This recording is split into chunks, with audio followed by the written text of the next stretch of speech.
नमस्कार, मैं धर्मेंद्र सिंह आप सभी का स्वागत करता हूं आपके आरोही यूट्यूब चैनल पर।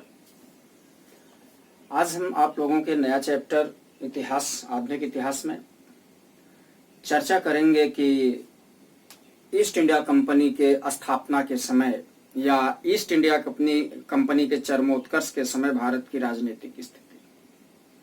जैसे जब हम पहले चैप्टर पर चर्चा किए हुए थे मॉडर्न हिस्ट्री के, तो इसमें चर्चा किए थे कि इतिहास को कैसे पढ़ें। उसमें हमने आपसे चर्चा किया था कि इसको 4 चरणों में पढ़ेंगे।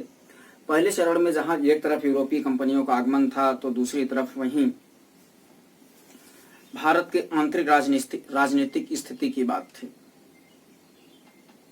हमने यूरोपीय कंपनियों के आगमन की चर्चा कर डाली है, तो राजनीतिक स्थिति पर चर्चा करने की उस समय यहाँ की आंतरिक राजनीतिक स्थिति कैसे रही होगी। वैसे तो यूरोपीय कंपनियों के आगमन सिकंदर लोदी के समय से ही होने प्रारंभ हो गए। पुर्तगालियों का आगमन मुगल काल में भी इनका आगमन होता ही रहा। अकबर के समय में ईस्ट इंडिया कंपनी एशिया के साथ या पूर्व एशिया के साथ, दक्षिण पूर्व एशिया के साथ व्यापार करने के लिए आगे आई। उत्तर मुगल कालीन शासकों के समय में भारत पर अपना स्थायित्व प्रदान करने लगे। ध्यान देने योग्य बात यह है कि इस यूनिट को कंपनी की स्थापना के समय या भारत में कंपनी के स्थायित्व के समय भारत की राजनीतिक स्थिति कैसे थी, इसे हमें 2 चरणों में बांट के देखने की जरूरत है। पहला केंद्रीय सत्ता और दूसरा प्रांतीय सत्ता। जैसे आप जानते हैं, लगभग 300-325 वर्षों का मुगलिया इतिहास को हम 2 भागों में बांट के देखते हैं। पहले 2 वर्षों का कार्यकाल मुगल काल, जिसमें 6 शासकों ने शासन किया। 6 शासकों में 2 शासक ऐसे, अकबर और औरंगजेब, 2 ऐसे शासक थे जो 1 शताब्दी तक मिलकर शासन किए। अब 130 वर्षों में 12 शासकों ने शासन किया। वह उत्तर मुगल कालीन शासक है। आप समझ सकते हैं उनकी स्थिति कैसे रही होगी। उत्तर मुगल कालीन शासकों में जैसे देखा जाए, औरंगजेब की मृत्यु के बाद उत्तर मुगल कालीन शासक कमजोर हो गए। औरंगजेब के समकालिक सरदार जो उनकी प्रतिभा की तरह थे, उनकी तरह योग्य थे, दरबार के आंतरिक राजनीतिक स्थिति को देखकर या षड्यंत्रपूर्ण स्थिति को देखकर वो प्रांतों में शरण लेने लगे या प्रांतीय राजवंश की स्थापना करने लगे। जहां बंगाल में मुर्शीद कुली खान ने स्वतंत्र शासन की स्थापना कर डाली, वहीं हैदराबाद में निजामुल मुल्क ने, अवध में सादत खान ने। इस प्रकार से भिन्न भिन्न क्षेत्रों में कई राजवंशों का उदय हुआ। जाहिर सी बात है, केंद्रीय सत्ता कमजोर थी। इसी केंद्रीय सत्ता का लाभ उठाकर अपने कूटनीति के माध्यम से व्यापार करने जो यूरोपीय कंपनियां आई थी, भारत में विविध क्षेत्रों में अपनी कोठी और बस्ती बसाई, जिसके बारे में हम अलग अलग वीडियोज में पीछे चर्चा कर चुके हैं। अब आज का चैप्टर आपके लिए है। आज के चैप्टर को, इस यूनिट को, राजनीतिक स्थिति को 2 भागों में बांटेंगे। एक उत्तर मुगल कालीन शासक। जैसे आप जानते हैं कि यह यूनिट केवल प्रारंभिक परीक्षा के दृष्टिकोण से हम पढ़ा रहे हैं, जिसमें आईएएस के लिए, पीसीएस के लिए, आरओए, आरओबीईओ व अन्य 1 दिवसीय परीक्षाओं के लिए अति महत्वपूर्ण साबित होगा। आज इसी में देखा जाए कि जो 130 वर्षों में 52 शासक ने उत्तर मुगल कालीन काल में शासन किए, उसमें प्रारंभिक 52 वर्षों में 8 शासक आयाराम दयाराम की स्थिति रही और 78 वर्षों में 4 शासकों ने राज्य किया। उन्हीं के बारे में मुझे आज कुछ चर्चा कर लेनी है। ध्यान देने योग्य बात यह है कि मेरा यह शब्द, एक एक शब्द आपके परीक्षा के दृष्टिकोण से अति महत्वपूर्ण है। उसको आप देखते भी जाएंगे, नोट भी करते जाएंगे। इस वीडियो को आप स्किप करके नहीं देखेंगे, पूरा शुरू से अंत तक देखेंगे, क्योंकि हर शासक से संबंधित कोई न कोई महत्वपूर्ण विशेषता है और आपके यहाँ प्रश्न भी आते हैं। आइए हम देखते हैं। उत्तर मुगल काल में देखा जाए, औरंगजेब की मृत्यु के बाद उनके 5 पुत्रों में 3 पुत्र जीवित बचे थे।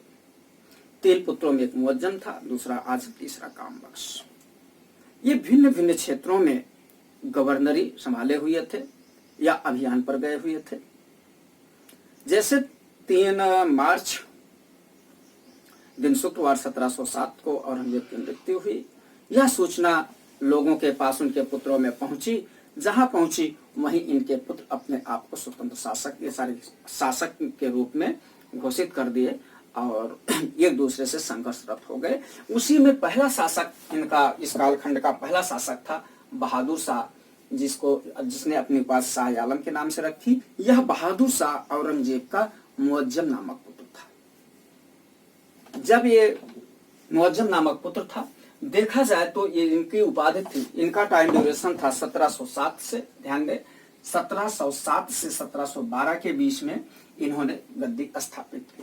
जैसे औरंगजेब की मृत्यु की सूचना मिली, इन्होंने शाह ये पुल, ध्यान रखिएगा, शाह ये पुल नामक स्थान पर, लाहौर के शाह ये पुल नामक स्थान पर अपने आप को बहादुर शाह की उपाधि से शासक अपने आप को नियुक्त कर दिया। बहादुर शाह के नाम से मुअज्जम अपने आप को शासक घोषित कर दिया। शाह ये पुल एक महत्वपूर्ण स्थल है। और एक स्थल इसी से और आपको कंफ्यूज करेगा, सर ए पुल का युद्ध कभी पूछा गया। आइए अभी थोड़ी देर बाद हम युद्धों की चर्चा करेंगे। तो प्रारंभिक इनका जो था, इनका एक उपनाम है शाह ए बेखबर, अति महत्वपूर्ण है। यह उपाधि इनको काफी खाने दी थी, शाह ये बेखबर। उत्तर मुगल काल शासकों में कोई शाह बेखबर हुआ, कोई लंपट मूर्ख हुआ, कोई घृणित कायर और कोई रंगीला। जब इस प्रकार के शासक रहे होंगे तो आप समझ सकते हैं कि इनकी क्या उपलब्धि रही होगी। आइए देखते हैं। इनके काल में सबसे महत्वपूर्ण घटना हुई जजाऊ का युद्ध। यह जजाऊ का युद्ध 18 जून 1707 को मुअज्जम और आजम के बीच हुआ। ये जजाऊ कहां पर है? जजाऊ आगरा के पास है। पिछली पीसीएस परीक्षा 2000 प्रारंभिक परीक्षा 2019 में यह प्रश्न पूछा गया, जजाऊ का युद्ध। अब आपसे मैं पूछूं, वैसे देखा जाए मडवल हिस्ट्री पूरा युद्धों से भरा पड़ा हुआ है। कुछ लोगों ने किसको युद्धों का इतिहास भी कह दिया है। अब आप मुझसे आज चर्चा करते हैं कि सर कौन कौन से युद्ध पढ़े, कैसे पढ़े। प्रश्न तो बहुत आते हैं, हाँ प्रश्न बहुत आते हैं, युद्ध भी बहुत हुए हैं, लेकिन ध्यान देने की जरूरत है। आपको उन्हीं युद्धों को पढ़ना है जिन युद्धों से इतिहास में ट्विस्ट आया है या परिवर्तन हुआ है। आइए ऐसे कुछ युद्धों का हम यहाँ पर नाम ले लेते हैं। जैसे देखा जाए, मोहम्मद साहब ने 624 ईस्वी में, मार्च अप्रैल का महीना था, 624 ईस्वी की बात थी, हिजरत 622 में हो चुका था। उसके 2 वर्ष बाद इस्लाम की रक्षा के लिए एक युद्ध है, वद्र का युद्ध। ध्यान रखिएगा, मैं युद्धों की सूची अलग से दूंगा, लेकिन अभी आप समझिएगा जहां से इतिहास में ट्विस्ट आया है, परिवर्तन आया, विशेष परिवर्तन आया है, वहीं से आपके यहाँ प्रश्न बनते हैं। वद्र का युद्ध अभी प्रश्न नहीं बना है, किंतु मुझे आशा नहीं, पूरा विश्वास है प्रश्न यह निश्चित बन जाएगा। वद्र का युद्ध 622 ईस्वी में, 624 ईस्वी में मोहम्मद साहब ने इस्लाम की रक्षा के लिए तलवार उठाया। 624 की घटना। फिर यह युद्ध होता है। यहां से क्या हुआ? यहां इस्लाम को स्थायित्व प्राप्त हुआ। जो उनके कबीलियाई विरोध थे, कबीलियाई विरोध समाप्त हो गए, तो इस्लाम को स्थायित्व प्राप्त हुआ और एक नई दिशा में आगे आ बढ़े। फिर इसी में देखा जाए, एक युद्ध और होता है 20 जून 712 ईस्वी को। ध्यान रखेंगे, 20 जून 712 ईस्वी को युद्ध हुए थे। वह युद्ध 712 ईस्वी को रावर का युद्ध, ध्यान रखिए, अति महत्वपूर्ण है। यहां भी एक ट्विस्ट आया है इतिहास में। सबसे पहली बार इस्लाम का भारतीयों के साथ संपर्क स्थापित हुआ है। इसको अभी तक दूसरे स्वरूप में यहां से प्रश्न बने हुए हैं। प्रश्न ये बना हुआ है कि अरबों का सिंध पर आक्रमण या अरबों का प्रारंभिक परिचय भारत से कब हुआ, या इस्लाम जगत का प्रारंभिक परिचय भारत से कब हुआ, तो वह दिवस था, डेट था 712। यह युद्ध बहुत महत्वपूर्ण है। उसी प्रकार से फिर ट्विस्ट आता है। मुझे विश्वास है कि 2015 के आसपास कोई परीक्षा थी पीसीएस के, उसमें पूछा था सर ए पुल का युद्ध। पढ़ते तो आप लोग होंगे, लेकिन आपने ये नहीं सोचा सॉरी, इसको तो हम आगे लेके चलेंगे, आपको बताएं कि कौन कौन से युद्ध पढ़ते समय आप देखें। सर ए पुल के युद्ध में एक विशेष मोड़ आया। घटना 1502 की है। वहां का यूसुफजई शासक क्या कहते हैं, सैबानी खां हुआ करता था। सैबानी खां और बाबर के बीच युद्ध हुआ था, जिसमें बाबर को फाइनली मध्य एशिया को छोड़ना पड़ा था। मध्य एशिया को छोड़ना पड़ा था। जब मध्य एशिया को छोड़ना पड़ा था तो उसका प्रसार भारत की तरफ बाबर का हो गया, और इतिहास में यह भी एक निर्णायक युद्ध हुआ। मुगलिया सत्ता मध्य एशिया से भारत की तरफ आई और बाबर को यहाँ की आबो हवा भाग गई, ये भी आप जानते हैं। फिर इसके बाद उसी युद्धों की तरह से तमाम युद्ध हुए, उसको हम अलग से देखेंगे। उसी युद्ध की तरह से एक जजाऊ का भी युद्ध है। अगर जजाऊ का युद्ध में आजम को विजय मिली होती, उत्तर वो मुगल कालीन शासकों का इतिहास कुछ और होता।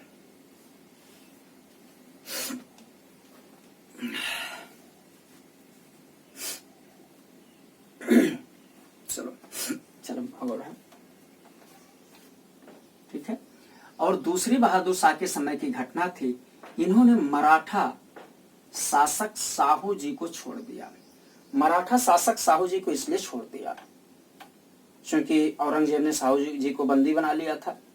1707 की घटना थी। 1707 में साहू जी को मुक्त कर दिया, इसलिए साहू जी और ताराबाई के बीच में लड़ाई हो जाएगी और उस फूट का फायदा मुगल उठाएंगे।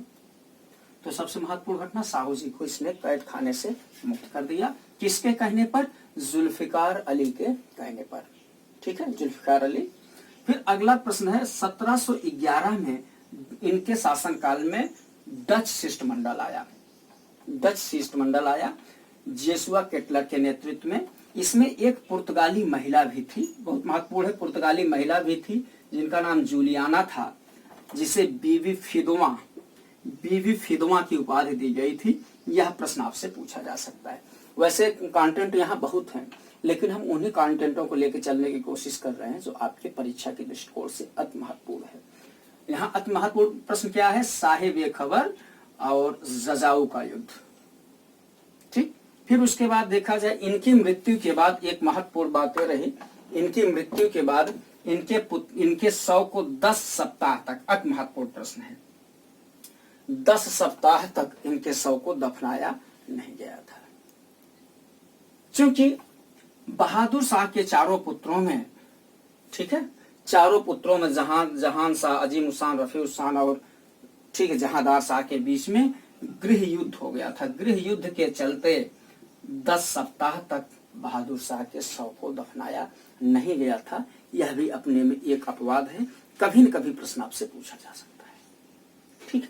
फिर दूसरी बात थी, यह अंतिम शासक था। एक किसी इतिहासकार ने कहा, जो खफी खां है, खफी खां ने कहा यह कि अंतिम व्यक्ति है जिसके बारे में कुछ अच्छे शब्द कहे जा सकते हैं, ठीक है। इनकी मृत्यु के बाद अगला उत्तर मुगल कालीन शासक जहांदार शाह जाता है, जिनका टाइम ड्यूरेशन 1712 से 1713 के बीच देखा जाता है, और इनको लंपट मूर्ख कहा जाता है। जहां बहादुर शाह को साहिब-ए-खबर, वहीं इनको लंपट मूर्ख कहा जाता है। ये भी आपसे खूब प्रश्न पूछे जाते हैं, चाहे कोर्ट में पूछ ले या स्वतंत्र में पूछ ले, विविध परीक्षाओं में प्रश्न पूछे जाते हैं, ठीक है। अब इनके बारे में देखा जाए, इन्होंने जुल्फिकार खां की सहायता से गद्दी प्राप्त की, और गद्दी प्राप्त करते हुए राजपूताना की तरफ सबसे पहले इन्होंने ध्यान दिया। जयसिंह को इन्होंने मिर्जा राजा की उपाधि दी। किसको? जय सिंह को, राजा जय सिंह को मिर्जा राजा की उपाधि दी, और अजीत सिंह को महाराजा की उपाधि दी। यह महत्वपूर्ण बात है। प्रश्न खूब पूछा जाता है। जयसिंह को किसने मिर्जा राजा की उपाधि दी और किसने सवाई की उपाधि दी, दोनों अलग अलग बातें हैं। और सबसे बड़ी घटना इनके शासनकाल की यह रही, जजिया कर को समाप्त कर दिया गया। कालांतर में जजिया कर फिर लगा दिया गया था, लेकिन इनके बारे में एक विशेष बात है कि ये लाल कुंवर नामक वेश्या पर आसक्त थे। लाल कुंवर नामक गणिका पर ये आसक्त थे, यह इनके लिए महत्वपूर्ण बात है। और फिर इनके लिए एक बात और है कि सैयद बंधुओं के साथ ये षड्यंत्र करके, सैयद बंधुओं के साथ फर्रुखशेर ने षड्यंत्र करके इन्हें गद्दी से उतार दिया। सैयद बंधु अब्दुल्ला और हुसैन अति महत्वपूर्ण इतिहास में उत्तर मुगल कालीन शासकों के समय में इन्होंने भूमिका निभाई। अब देखा जाए फर्रुखसियर का शासनकाल आता है। फर्रुखसियर का शासनकाल 1713 से 1719 के बीच है। इन्हें घृणित कायर के रूप में कहा जाता है। इनकी उपाधि किसी इतिहासकार ने घृणित कायर की दी थी, यह भी आपके लिए महत्वपूर्ण होता है। यहां से ज्यादा प्रश्न नहीं बनते, एक प्रश्न निश्चित हो सकता है। अगर एक प्रश्न निश्चित प्रश्न हो सकता है तो एक फैक्चुअल टॉपिक है, प्रारंभिक परीक्षा के दृष्टिकोण से फैक्चुअल टॉपिक है, इसलिए खास फैक्टों पर हम चर्चा करते हुए आगे बढ़ रहे हैं। तो देखा जाए तो सैयद बंधुओं के सहयोग से और फिर वही मिर्जा राजा जयसिंह को, जिन्होंने जंतर मंतर की स्थापना की थी, जयपुर राज्य की स्थापना की थी, उनको इन्होंने सवाई राजा की उपाधि दी। उन्होंने मिर्जा राजा को उपाधि दी थी और इन्होंने सवाई को उपाधि दी। इन्होंने भारत पर से अंतिम रूप से जजिया कर समाप्त कर दिया।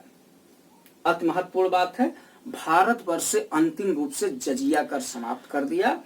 एक प्रश्न और आपके लिए है, काफी दिन प्रश्न पूछे हुआ है।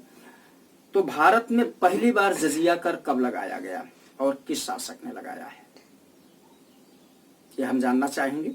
फिर बाद में हम जजिया कर से संबंधित शुरू से लेके और इस समय तक, ठीक है, शुरू से लेके इस समय तक के सारे इतिहास को एक वीडियो बना के अलग से दे देंगे, ताकि कभी भी जजिया कर से संबंधित प्रश्न आए तो उससे आप लोग अच्छे से कर ले जाएं। इसके अतिरिक्त इन्होंने कुछ क्षेत्रों में तीर्थ यात्रा कर को भी समाप्त कर दिया और बंदा बहादुर को फांसी दे दी। बंदा बहादुर को 1716 में फांसी दे दी। बंदा बहादुर सिख सरदार थे, ठीक है, इनको फांसी दे दी गई। और इन्हीं के शासन काल में 1717 में, इन्हीं का अभिप्राय है कि फर्रुखसियर के शासन काल में 1717 में सारमन मिशन इनके दरबार में आया। सारमन मिशन इनके दरबार में आया, जो चार सदस्यीय मिशन था और जिसने ईस्ट इंडिया कंपनी को काफी सहूलतें प्राप्त की, या फर्रुखसियर ने काफी सहूलतें दी। हम जब ईस्ट इंडिया कंपनी की स्थापना पर चर्चा को ये किए हैं तो उस वीडियो में कर लिए हैं, लेकिन यहाँ शार्ट में हम चर्चा करना चाहेंगे वो सहूलतें क्या थी। 1717 में फर्रुखसियर ने मात्र 3000 रुपए के बदले बंगाल, बिहार, उड़ीसा से कर मुक्त व्यापार करने को कंपनी को छूट दे दी। अति महत्वपूर्ण प्रश्न है।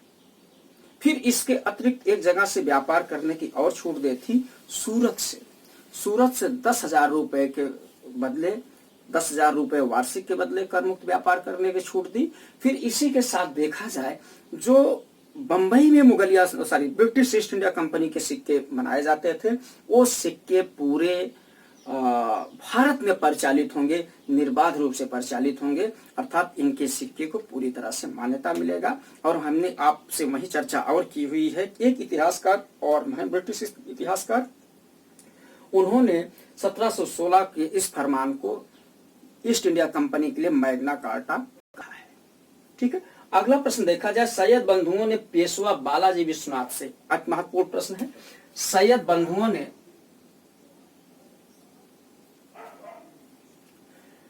बंधुओं ने पेशवा बालाजी विश्वनाथ से समझौता कर ली। समझौता करने के बाद फर्रुखसियर की हत्या करवा दी और इन्हें गद्दी से उतारकर इनकी हत्या करवा दी। सैयद बंधुओं का इतिहास काफी अलग से रहा, उनके बारे में हम कहीं अलग से चर्चा कर लेंगे। फिर उसके बाद अगला शासक होता है रफीउद्दर्जात, ठीक है। रफीउद्दर्जात 28 फरवरी से 4 जून 1719 के बीच में शासन सत्ता स्थापित की। यह सबसे कम उम्र का बादशाह बना, सबसे कम उम्र का बादशाह बना। अगर सबसे कम उम्र की बादशाह की बात आती है तो सबसे अधिक उम्र के बादशाह की भी चर्चा आपको कर लेनी चाहिए। मैं आपसे प्रश्न पूछ रहा हूं कि सबसे अधिक उम्र का बादशाह कौन था मुगल सत्ता में?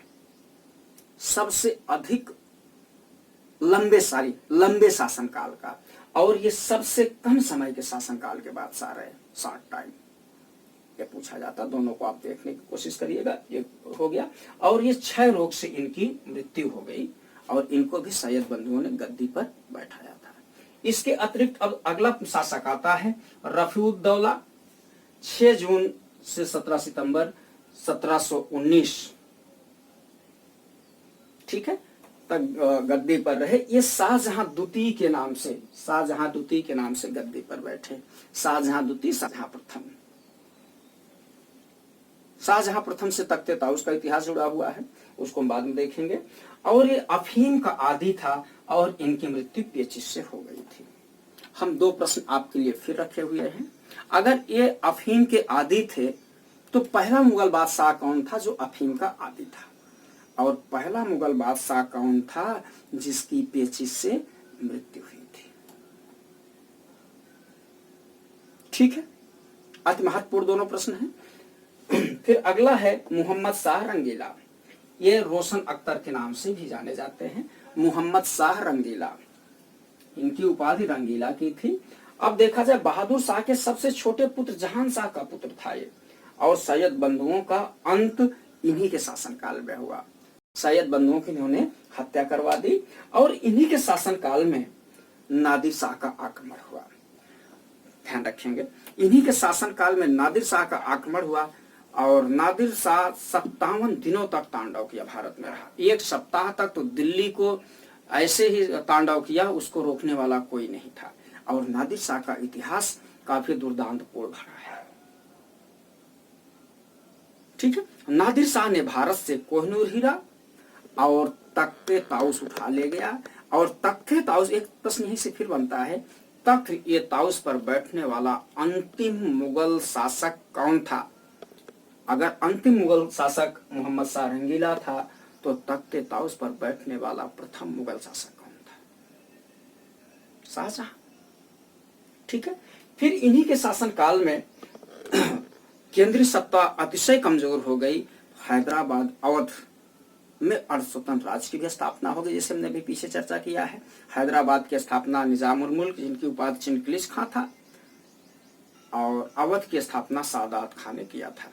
वैसे बंगाल की स्थापना तो 1717 पहले हो चुका था, लेकिन बंगाल में 1717 में अलग नवाबी अर्ध स्वतंत्र राज्य की स्थापना खफी खां मुर्शिद अली खां ने कर दी थी। ठीक है, इस प्रकार से अगला शासक आपके लिए है, अगला उत्तर मुगल कालीन शासक है अहमद शाह। इनका शासनकाल 1748 से 1754 के बीच हुआ।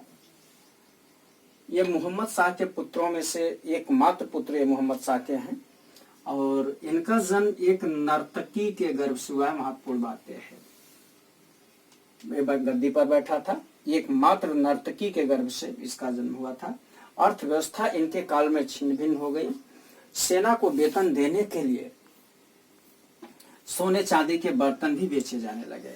इसके समय में एक राजमाता उधमाबाई थी, अति महत्वपूर्ण है, जिनकी उपाधि किबला खां थी। उधमाबाई थी जिनकी उपाधि किबला खां थी। कामकाज में, राजकीय कामकाज में उनका हस्तक्षेप बढ़ता गया। और एक हिजड़ा जाबिद खां था, जिसका भी हस्तक्षेप ज्यादा बढ़ गया। जाबिद खां के कालांतर में हत्या करा दी गई। इसी के शासन काल में 1748 में अहमद शाह अब्दाली का आक्रमण हुआ। ठीक है, महत्वपूर्ण है, अहमद शाह अब्दाली का आक्रमण हुआ, यह अति महत्वपूर्ण है। अगला शासक आलमगीर द्वितीय था, जिनका टाइम ड्यूरेशन 1748 से 1754 के बीच। इनका नाम अजीजुद्दीन था, और जो आलमगीर द्वितीय के नाम से गद्दी पर बैठा। अगर आलमगीर द्वितीय के नाम से गद्दी पर ये बैठे थे तो आलमगीर प्रथम कौन था, आपके लिए एक प्रश्न है। ठीक है, इनके समय की सबसे बड़ी बात यह थी कि अब्दाली जो था दिल्ली के तख्त तक चढ़ आया था, दिल्ली के गद्दी तक चढ़ आया था। किंतु इनके शासनकाल में पानीपत का तृतीय युद्ध नहीं हुआ था, भूल करने की जरूरत नहीं है। तो प्लासी का युद्ध इन्हीं के समय में लड़ा गया था। प्लासी के युद्ध बंगाल में जो लड़ा गया था सिराजुद्दौला और क्लाइव के बीच। अति महत्वपूर्ण बात है। अगला शासक शाह आलम द्वितीय, जिनकी उपाधि अली गौहर की थी। टाइम ड्यूरेशन 1759 से 1806 के बीच है। इन्हीं के समय में पानीपत का तृतीय युद्ध और बक्सर का युद्ध भी लड़ा गया था। पानीपत के तृतीय युद्ध का टाइम ड्यूरेशन 1761 है, बक्सर का युद्ध 1764 है। दोनों ही युद्ध आपके परीक्षा में पूछे जाते हैं। जब हम मराठा पढ़ाएंगे और बंगाल पर प्लासी बक्सर या बंगाल पर कंपनी का अस्थायित्व पढ़ाएंगे तो हम इसकी विशेष चर्चा आपके साथ करेंगे। इन दोनों से निश्चित ही प्रश्न आते हैं। प्रारंभिक परीक्षा में प्रश्न आता है और मुख्य परीक्षा में भी प्रश्न आता है। आइए देखें, इसने क्लाइव को बंगाल, बिहार, उड़ीसा की दीवानी प्राप्त की। यह सबसे महत्वपूर्ण घटना है। इलाहाबाद की संधि हुई थी। जब हम बंगाल पर चर्चा करेंगे तो इलाहाबाद के प्रथम संधि, इलाहाबाद की द्वितीय संधि 1765 के को बिना कहे हम आगे नहीं बढ़ पाएंगे। बंगाल, बिहार, उड़ीसा की दीवानी इन्हें प्रदान की गई और 1765 से 72 के बीच, यह भी महत्वपूर्ण है उत्तर प्रदेश पीसीएस के दृष्टिकोण से, 1765 से 72 के बीच इन्हें एक संरक्षक के रूप में, कंपनी के संरक्षक के रूप में इलाहाबाद में रखा गया। इस प्रकार से अब मुगल बादशाह कंपनी के संरक्षण हो गए एक पेंशनर के रूप में। 26 लाख पेंशन दी गई थी। क्या क्या बातें जब इलाहाबाद की संधि पर हम चर्चा करेंगे, बक्सर के युद्ध के बाद वहां इसकी चर्चा होगी। और देखा जाए, गुलाम कादिर ने इन्हें अंधा करवा दिया था, अंधा करवा के कैद में डलवा दिया और कंपनी ने 1806 में इनकी हत्या करवा दी। अब प्रश्न आता है अकबर द्वितीय का। अकबर द्वितीय के समय में दो महत्वपूर्ण घटना विशेष थी। दोनों घटना पूछा जाता है। आपसे राजा राम मोहन राय का नाम अछूता नहीं होगा। राजा राम मोहन राय को भारतीय पुनर्जागरण का जनक माना जाता है, पत्रकारिता का अग्रदूत माना जाता है। ठीक है, बहुत सारी बातें उनके जीवन से घटित हुई हैं। अकबर द्वितीय ने राजा राम मोहन राय को राजा की उपाधि देके अपनी पेंशन की सिफारिश करने के लिए इंग्लैंड भेजा, जहां राजा राम मोहन राय की मृत्यु 1833 में हो गई और राजा राम मोहन राय को वहीं ब्रिस्टल में ही दफना दिया गया 1833, राजा की उपाधि। ठीक है, अब देखा जाए मुगल एक अति महत्वपूर्ण घटना। अब देखिए कंपनी की अपना प्रसार, कंपनी कैसे धीरे धीरे प्रसारित हुई। 1835 में मुगल बादशाह के सिक्के या मुगल शासन के सिक्के या मुगलिया सिक्के भारत में प्रचलन, सिक्कों का प्रचलन बंद हो गया। आप देखे होंगे, एक बात हम आपको बताए थे, 1717 की कहानी फर्रुख शेर के समय में, आपको स्मरण करेंगे, मुझे उम्मीद है आपको याद भी होगा। 1717 में जहां बंबई में गढ़े गए सिक्के, ढाले गए सिक्के, कंपनी के सिक्के पूरे भारत में प्रसारित हो रहा था। 1717 उसके 110 साल के बाद, लगभग 8-10 साल के बाद, 108-10 साल के बाद पूरी तरह से मुगल सिक्के बंद हो गए और कंपनी के सिक्के प्रसारित होने लगे। ठीक है, इसका प्रशासन केवल लाल किले तक सीमित रह गया। लाल किला आज हमारी शान शौकत का प्रतीक है।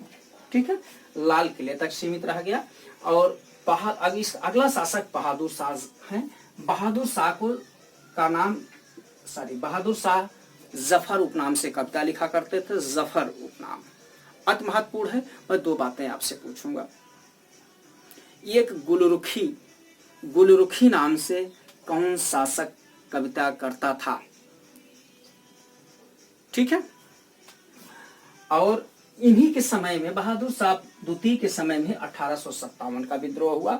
हडसन ने इन्हें गिरफ्तार भी कर लिया था। यह अंतिम मुगल शासक था जिसे कानूनी रूप से कानूनी मुगल शासक था और कानूनी रूप से 1 नवंबर 58 को रानी विक्टोरिया के घोषणा पत्र द्वारा मुगलिया सत्ता भारत से समाप्त कर दी गई और इस प्रकार से 330 वर्षीय जो मुगलिया शासक भारत पर रहा, अंतिम रूप से समाप्त हो गया। अब फाइनली यहीं से कंपनी का शासक प्रारंभ हो जाता है। ठीक है, देखा जाए तो इन्हें रंगून भेज दिया गया गिरफ्तार करके और 1862 में इनकी मृत्यु हो गई। इस प्रकार से उत्तर मुगल कालीन शासकों की कहानी रही जो एकदम अयोग्य रहे। अपने 130 वर्षीय प्रशासन को कायदे से नहीं संभाल पाए। अगर अपने 130 वर्षीय प्रशासन को कायदे से संभाल पाए होते, शायद कंपनी का वर्चस्व न बढ़ पाया होता और कंपनी इतने दिनों तक आप यहाँ आधिपत्य स्थापित न कर पाई होती। इस प्रकार से ये इनका इतिहास रहा। अब मुझे आपके साथ देखना है प्रांतीय इतिहास। इनको देखें, लाइक करें, शेयर करें, सब्सक्राइब करें। नमस्कार, धन्यवाद।